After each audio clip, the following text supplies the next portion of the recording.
Pinasusuko na ng Justice Department si Charlie Atong Ang na itinuturing na ngayon bilang fugitive from justice.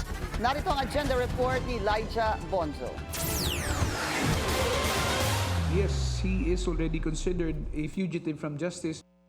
Pugante o fugitive ng ituring ng pamahalaan ang bilyonaryo gambling boss ni si Charlie Atong Ang na wanted dahil sa mga kinakaharap nitong missing sabungeros cases. Kung talagang naniniwala siya na wala siyang kasalanan, ang pinakamagandang pruweba niyan ay ang pagsuko at ang pinakamagandang lugar para ipahayag mo ang iyong mga ebidensya na nagpapatunay na wala kang kasalanan ay sa husgado. Ayon sa Department of Justice, sa impormasyong hawak nila sa kasalukuyan, hindi pa nakaaalis ng bansa si Ang. An ILBO has been previously issued to deter possible exit from the country, no? Tapos the Bureau of Immigration has confirmed as of this press conference po that no records or no information would show that Atong Ang has exited the country.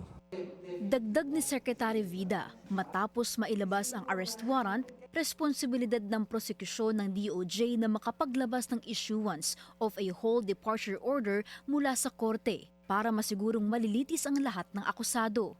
Paliwanag ng ahensya, bibigyan ng 10 araw ang law enforcement agencies na mahuli at mailagay sa kustodiya ng pamahalaan si Ang.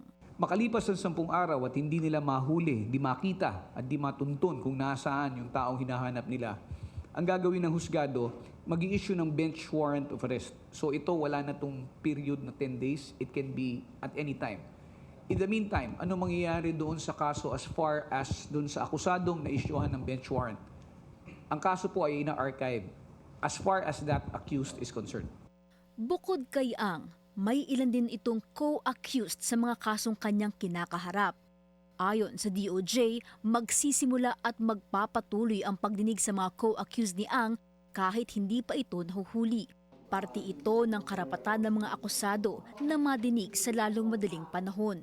Sa batas nakalagay dyan na lahat ng ating kapulisan, law enforcement agencies ay inaatasan na siya ay hulihin sa anumang oras ng gabi o araw na siya makita at maaaring gumamit ng karampatang dahas kung kailangan or force kung halimbawang meron pong paglaban.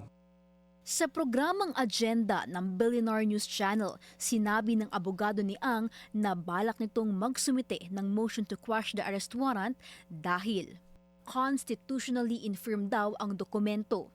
Sagot ng DOJ, bukas at malaya ang kampo ni Ang na magsumite ng naturang motion. Samantala, sa lalong madaling panahon, asahan din daw na mailalabas na ang resolusyon para sa motion for reconsideration na isinumite ng mga pamilya ng missing sabungeros kung saan ipinadadagdag sa respondents ang ilang mga individual kagaya ng aktres na si Gretchen Barreto. Para sa agenda, Elijah Bonzo, Billionaire News Channel.